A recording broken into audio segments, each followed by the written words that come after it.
Selamat malam pemirsa, Global News kembali hadir memberikan informasi kepada Anda mengenai isu besar yang terjadi saat ini. Saya Maesa Lutfi. Dan saya Nagita Devina. Berikut berita pilihan kami selengkapnya. Berita pertama, Pemda Daerah Istimewa Yogyakarta memberikan waktu 3 hari kepada Pemkot Jogja untuk mengangkut tumpukan sampah di depo menuju TPA Piungan. Hingga tenggat habis, baru sebagian sampah kecil yang dapat diangkut. Tenggat waktu ini diberikan untuk membersihkan 5.000 ton sampah yang tertumpuk di sejumlah depo, terhitung sejak Selasa 26 Juni sampai 27 Juni. Untuk selanjutnya, sampah dipindahkan ke TPA Piungan, Bantul, sebagai langkah darurat atas penumpukan sampah di kota Jogja. Sebelumnya, Sekda Daerah Istimewa Yogyakarta, Beni Soeharsono memberikan tenggat waktu 3 hari untuk pemindahan 5.000 ton sampah dari kota Jogja. Seluruhnya sampah dipindahkan ke TPA Piungan, khususnya sampah yang berada di depo di kawasan kota Jogja. Kebijakan ini ditempuh pasca adanya temuan 5.000 ton sampah terendam. Umur sampah tersebut telah mencapai mingguan, berada di depo-depo sampah di wilayah kota Jogja. Merupakan sampah-sampah yang berpindah saat terjadi penumpukan.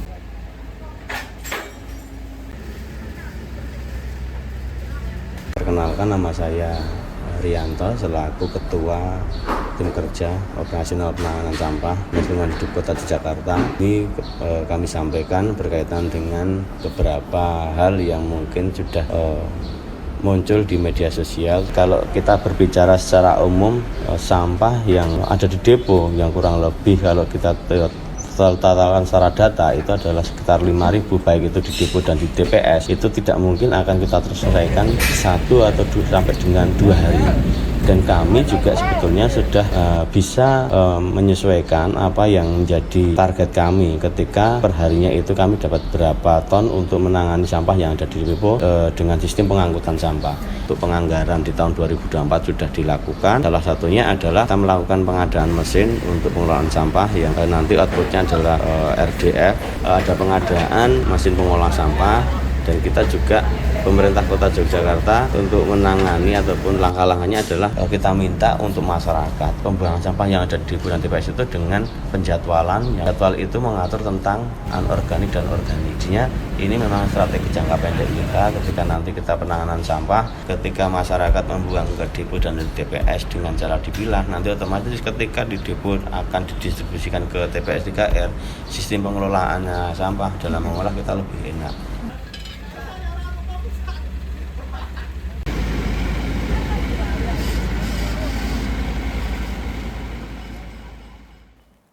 Berpindah dari isu sampah, sekarang kita masuk ke fenomena cuaca panas yang melanda tanah air belakangan ini.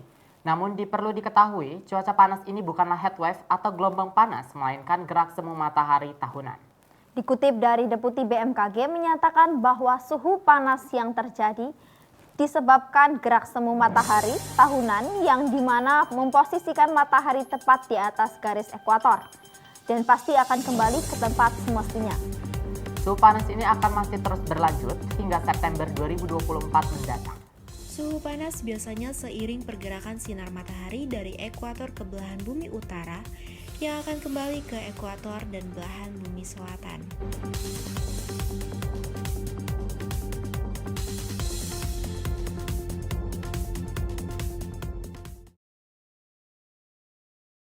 Selanjutnya, fenomena Friends with Benefit menjadi fenomena yang tidaklah asing bagi para anak muda, khususnya mahasiswa.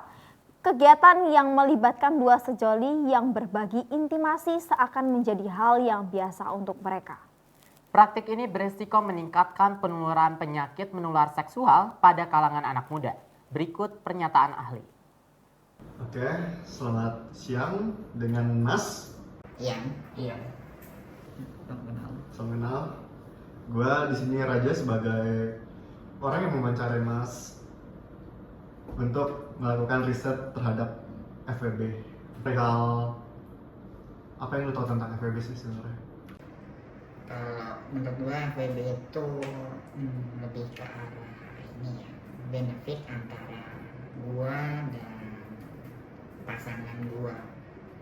Ketika gue membutuhkan sesuatu dan ada seseorang, dalam konteks di sini bisa pasangan atau bisa orang yang memang saling-saling membutuhkan, ya di situ yang disebut FWB, bisa dalam bentuk apapun. Oke, kalau dari relationship-nya, kan dari FWB kan ada friends with benefit, berarti temen dong? Secara definisi memang teman, dan secara praktikumnya tergantung. Bisa menjadi seorang teman, bisa sedikit lebih spesial dari orang-orang yang ada. Oke, kalau benefitnya tersendiri, yang secara personal aja yang lu pengen dapat dari FWB itu apa sih sebenarnya? Kalau dari gua pribadi, benefit yang gua butuhkan itu lebih ke affection. Ketika ada orang yang lebih mau mengerti gua, dan sisanya seperti orang pada umumnya, gua juga membutuhkan kebutuhan seksual gua juga, kebutuhan lain-lainnya, semuanya bisa. Kalau dari intensitas tersendiri, lu ketemuan sama partner lo gitu, sesering apa sih dalam 1 minggu? Gua melakukan pertemuan dengan pasangan gua itu cukup intens. Selama minggu mungkin 4 hari atau 5 hari dari seminggu gua lakukan untuk bertemu dengan pasangan gua. Lu total udah ada berapa partner sejauh ini? Total sejauh ini partner 16. Tadi Anda bilang Anda memiliki 16 partner sejauh ini. Dengan bergonta-ganti partner, apakah Anda pernah merasakan terserang penyakit menular seksual sejauh ini? Pernah. Beberapa jenis penyakit mungkin bisa saya katakan ada sekitar 2-3 penyakit yang pernah tertular ke saya. Dengan tertularnya beragam penyakit tersebut, apakah Anda melakukan pengobatan secara medis? Iya, rutin. Karena penyakit tersebut tidak bisa langsung hilang, jadi memang harus ada penolongan medis yang cukup rutin, dan ya itu salah satu hal yang membuat saya sedikit menyesal. Sebelumnya perkenalkan, aku Nagita sebagai pewawancara. Mohon diperkenalkan dulu narasumber. Oh iya, kenalin, nama aku itu Airani, aku salah satu mahasiswa di salah satu universitas Yogyakarta. Oke, ini langsung aja ya ke pertanyaan. Yang pertama, itu apa yang kamu ketahui tentang FWB? Menurut aku ya, FWB itu hubungan pertamanya saling menguntungin sih, dan arahnya itu lebih ke seks.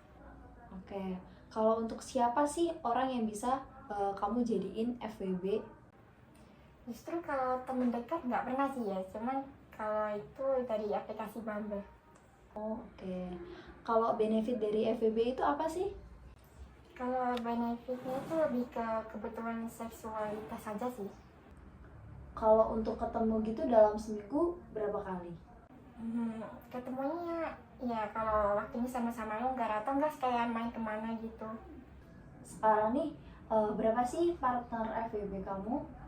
Kalau dari awal sampai sekarang ya itu baru 5. Kalau boleh tahu, selama kamu melakukan seks dengan pasangan-pasangan FWB kamu itu, kamu pakai pengaman nggak sih? Ada yang pakai, pernah juga dia enggak sih. Kalau aku ya. Lalu kalau nggak pakai gitu, kamu takut nggak adanya terjadi penyakit menular? Oh, kayak HIV ya. Kalau Ya. aku sama pasangan FWB ku ya nggak pakai pengaman, kita nggak pernah ada tuh kepikiran namanya takut ketularan penyakit. Karena yang penting ya udah kepuasan seks kita aja. Karena sejauh ini alhamdulillah aku belum pernah sampai kayak gitu ya. Kalau soal FWB, kalau dari segi kesehatan tentu itu cukup membahayakan juga karena kan gonta-ganti pasangan. Dampak dari gonta-ganti pasangan meningkatkan risiko dia terkena penyakit menular seksual, apalagi yaitu tadi utamanya dia tidak memperhatikan keamanannya, nggak memperhatikan screening kesehatan dia, dan sesuka hati ya itu. Untuk penyakit menular seksual itu banyak banget jenisnya dan banyak kategorinya. Kategori yang pertama itu kategori berdasarkan penyebab. Nah, yang pertama kalau dari bakteri penyebabnya bisa ada penyakit gonore yang sering kita dengar kan, gonore itu paling sering. Terus ada sifilis. Terus kalau pada virus biasanya penyakit menular seksualnya itu ada HIV, ada HPV. Yang untuk yang penyebab virus tuh ada juga hepatitis B, hepatitis C. Dan dari semua itu yang paling sering terjadi itu gonore, sifilis, HPV, sama HIV sih. Gitu. Anak pang acap kali dipandang sebelah mata oleh masyarakat dikarenakan penampilan mereka yang berbeda. Pula mendapat stereotip yang mengafiliasikan mereka kepada tindakan kejahatan. Maka dari itu, Global News melakukan liputan untuk pemirsa, berikut selengkapnya.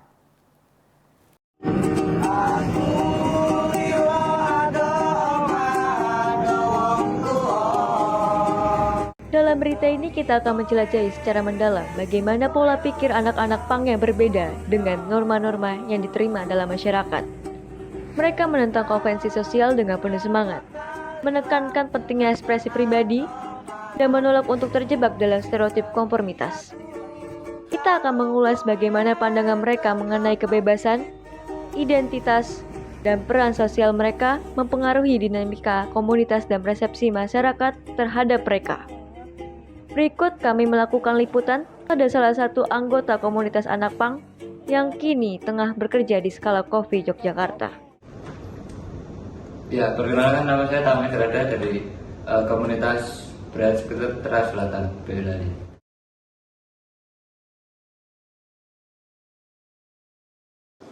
Ya, jadi menurut saya itu sama halnya sama kayak teman-teman mahasiswa gitu kan yang dia menyampaikan aspirasi atau pendapat mereka itu mungkin lewat kampus, sharing sama teman-teman gitu, atau enggak turun ke jalan untuk menyikapi sebuah persoalan tersebut gitu kan.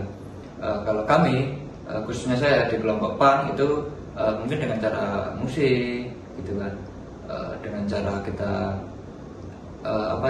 kita bikin apa ya jenengnya, kayak poster cungkil kayu gitu kan, kayak poster-poster gitu kan, terus kayak mungkin dengan seni tato gitu kan. Mungkin itu adalah sebuah cara kami untuk menyampaikan aspirasi dan pendapat kita tentang mungkin ketimpangan sosial atau sesuatu yang kita tidak mengiyakan itu gitu kan.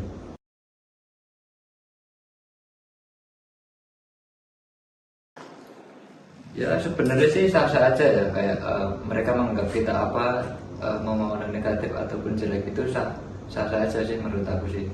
Yang pasti kami berpenampilan seperti ini gitu kan, dengan pola gaya hidup kita yang seperti ini, itu adalah sebuah ekspresi diri kita. Intinya kita tidak merugikan orang lain gitu kan. Bukankah ada yang pepatah yang mengatakan bahwa tak kenal maka tak sayang gitu kan. Dari situlah kita bisa belajar bahwa kita harus mendekatkan pada permasalahan itu sendiri gitu kan. Jangan terus kayak yang langsung kayak baru katanya terus langsung percaya gitu kan. Baru melihat langsung bisa menjustifikasi seseorang bahwasanya dia itu seperti apa gitu kan. Jadi kita sebaiknya jalin komunikasi dulu, kita dekatkan dulu pada permasalahan itu sendiri, baru nanti kita bisa berproses bersama-sama gitu kan. Kami juga berhasil untuk mewawancarai salah satu mantan anak pang yang kini telah bergabung dengan ranah dinamika masyarakat. Kalau untuk menanggapi pandangan orang-orang di luar sana, aku nggak begitu mempermasalahkan karena itu tergantung persepsi mereka. Anak pang seperti apa. Kalau menurutku anak pang banyak positifnya, terutama di pola pikir. Contohnya apa, Kak? Contohnya kita nggak ada keterbatasan dalam pola pikir, mau berpikir apapun, kreativitas mau dikembangkan seperti apapun, kita tidak ada batasan.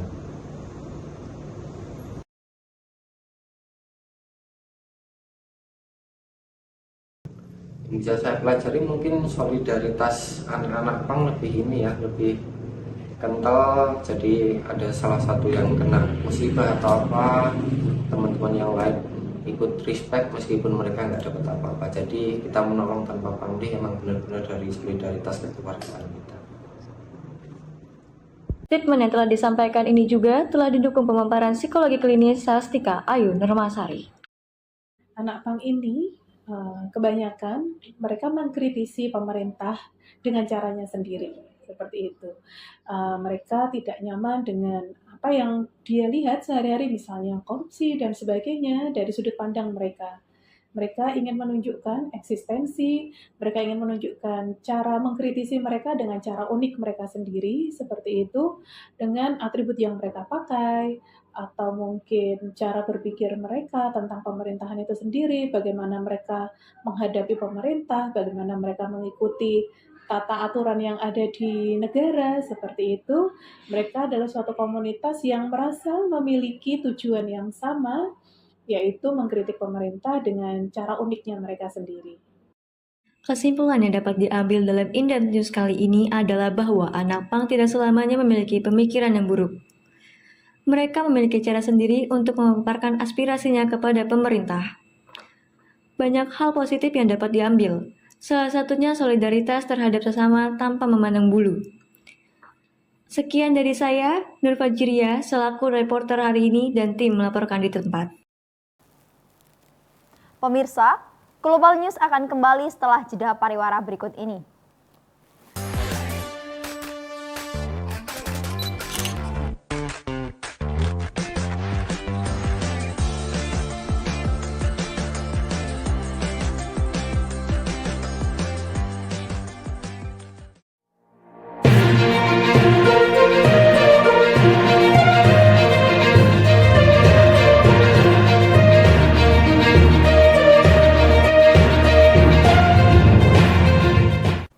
Kembali lagi pemirsa di Global News malam ini. Terpantau arus lalu lintas Tegal menjelang Hari Raya Idul Adha cukup padat dan terjadi lonjakan pemudik sehingga menyebabkan kemacetan di penjuru Pantura.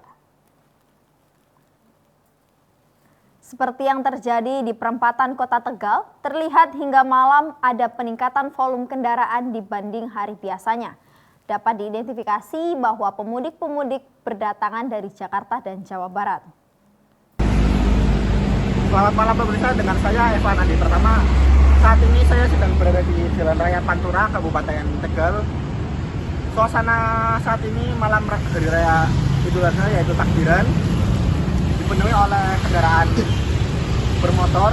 Suasana cukup ramai dan beberapa hal yang membedakan seperti hari biasanya, yaitu beberapa mobil pick up yang membawa kambing dan sapi untuk memperingati Hari Raya Idul Adha di besok hari.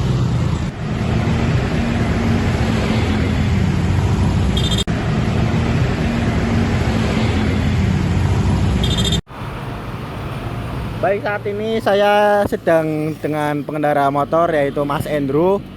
Mas Endro, bagaimana suasana lalu lintas di malam Hari Raya Idul Adha malam ini? Menurut pandangan saya pribadi cukup ramai. Banyak motor dan mobil yang berlalu lalang ikut merayakan berpartisipasi dalam kegiatan atau event malam takbiran Idul Adha tahun ini. Selanjutnya, apakah di lalu lintas Kota Tegal ini ada kemacetan di beberapa tempat? Yang jelas sepertinya ada, apalagi dekat area alun-alun Tegal. Itu jalanan cukup lumayan padat ya. Mungkin di sana ada kemacetan lumayan panjang mungkin. Bahkan mungkin di Jalan 1 juga yang lumayan padat atau kawasan padat. Mungkin ada satu ya, buat para pengendara sebaiknya nggak usah ngebut-ngebut atau tidak usah memainkan speed lah. Jangan mengutamakan speed karena kondisi lalu lintas sedang tidak baik-baik saja. Dalam artian walaupun sudah ada aparat atau polisi yang menjaga, tetap saja kita harus improve dari diri kita sendiri untuk memaksimalkan keselamatan daripada kecepatan. Ya, terima kasih. Masih berada di suasana Hari Raya, harga daging menjelang Hari Raya terpantau masih stabil dibanding tahun-tahun sebelumnya. Dilaporkan dari Pasar Condong Catur, tidak ada kenaikan harga yang signifikan untuk harga daging.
ke daging berkurang karena mereka sudah punya daging pembagian dari korban. Harganya masih stabil, tetap stabil.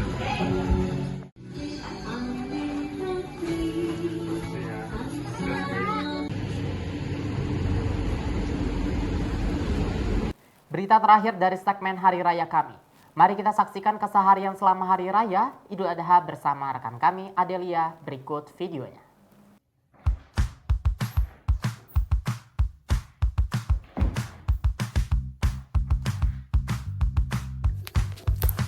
Ikutin keseharian aku selama Idul Adha di rumah yuk. Kira-kira aku bakal ngapain aja ya?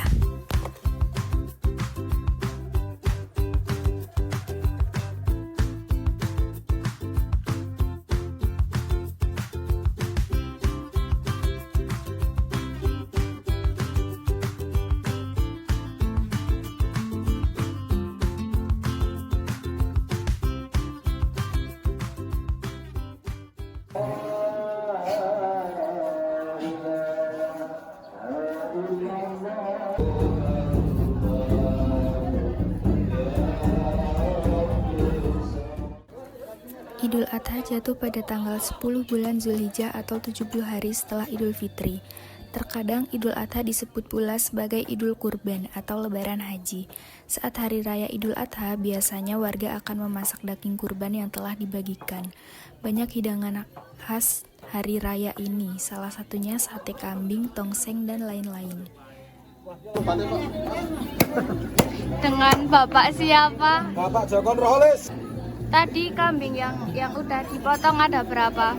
Sekitar kurang lebihnya 25 ekor.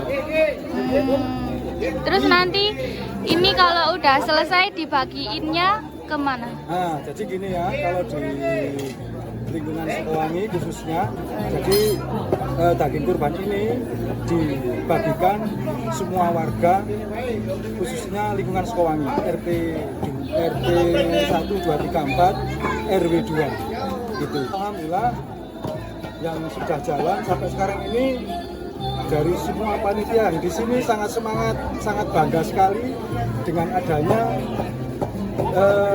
hewan kurban seperti ini setiap tahunnya gitu.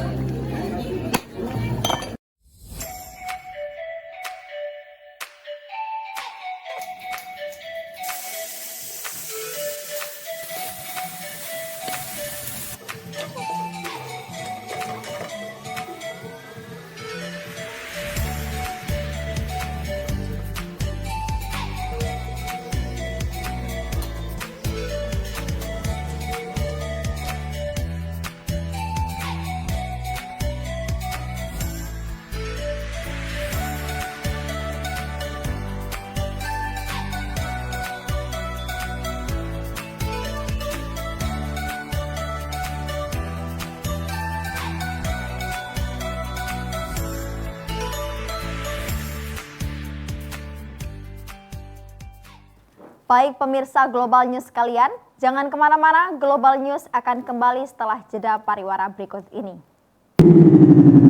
I lost.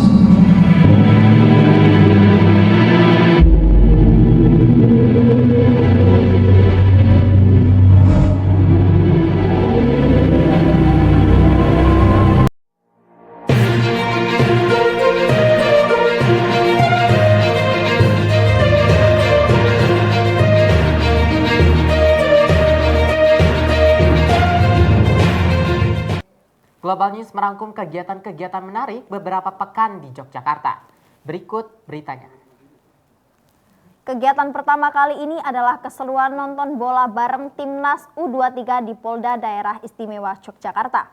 Antusiasme supporter sepak bola tanah air begitu besar. Hal ini dibuktikan dengan ramainya pendukung Timnas yang hadir di event yang diselenggarakan oleh Polda DIY.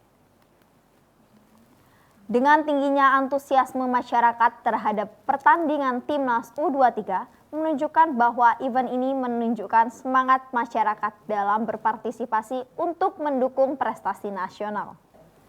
Namun juga bagaimana polisi memantau massa yang berkerumun untuk tidak berperilaku anarkis. Selamat malam berita, dengan saya Evan Adi Pertama. Saat ini saya sedang berada di tengah kerumunan area nonton bersama di Polda Daerah Istimewa Yogyakarta. Suasana saat ini dipilih oleh supporter masyarakat Indonesia yang dipenuhi dengan yel-yel, dan mereka telah berkumpul malam tadi jam 7 waktu Indonesia Barat.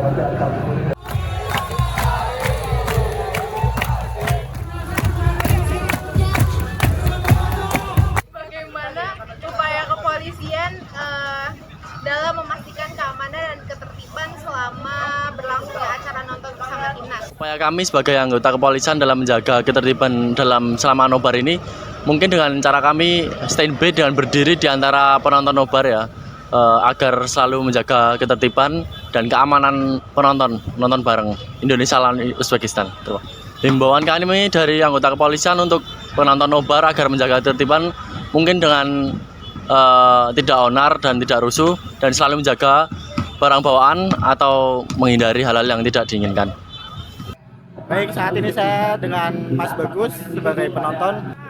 Apa yang buat Anda tergerak untuk bisa menonton bersama di Polda Daerah Istimewa Yogyakarta saat ini?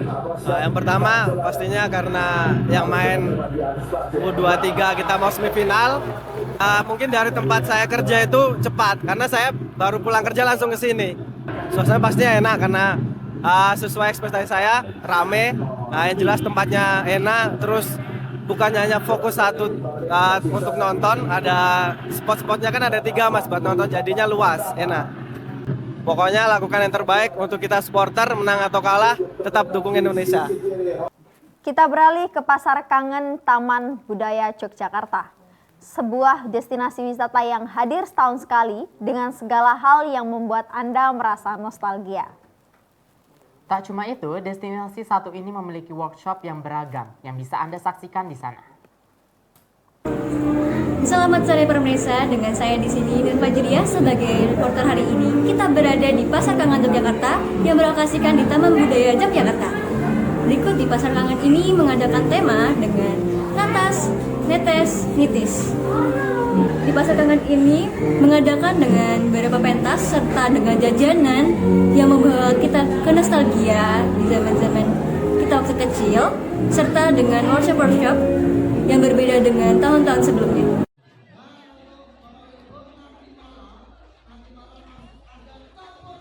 Seperti yang bisa kita lihat sekarang, situasi di sini begitu ramai.